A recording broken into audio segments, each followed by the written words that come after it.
In this demo, we build our app component, which is the root of our application. Here we are in the editor with the APM folder open. This is the folder we set up in the last module from the starter files I provided. Let's open the app folder. I provided the app component as part of the starter files so that we could run the application right away. I named the file app.component.ts. The file naming convention that we'll follow throughout this course is to start with the feature name. This is our root application component, so by convention it is called app, then a dot, then the type of ES module defined in this file, in this case component, to identify this ES module as a component, another dot, and the extension. Since we are using TypeScript, we'll use TS as the extension. In VS Code, I can click the Explorer icon to close the Explorer and see more of the code. I can reopen the Explorer by clicking the icon again. Now I'll delete the starter code for this file so we can build the app component from scratch. I like to start coding by building the class, but the order of these steps really don't matter.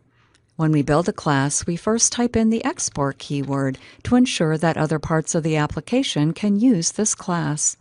Next, we type in the class keyword, then the name of the class. Since this is our application component class, we'll follow conventions and name it app component. Inside this class, we'll define one property, the page title. We type the property name, followed by a colon, and the property data type, which for the page title is a string. Notice how IntelliSense helps us here.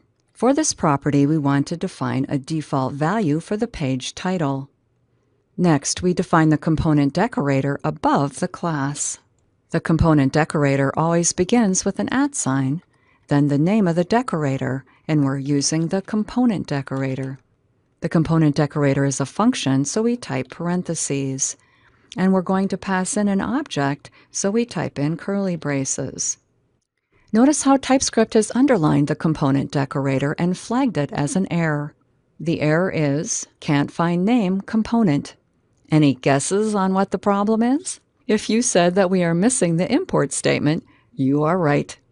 We need to import the component decorator from Angular Core. Now the error underline goes away and we can complete the metadata. In the component metadata, we specify a selector for the name of this component when used as a directive in the HTML. Now that we've imported the appropriate module, we get IntelliSense for these properties. We set the selector to pm-app.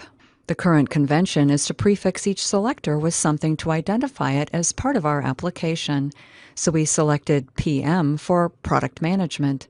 The second part of the name represents the component, so we used app since this is our app component. Next, we define the template. To specify another property here, we enter a comma, and then the name of the other property. We want to define template. Any valid HTML can be specified in the template. We'll dive deeper into templates in a later module. So for this example, I'll just paste in the HTML. And we're done. We have now created the first component for our application. Yay! But how do we use it? How do we display its template?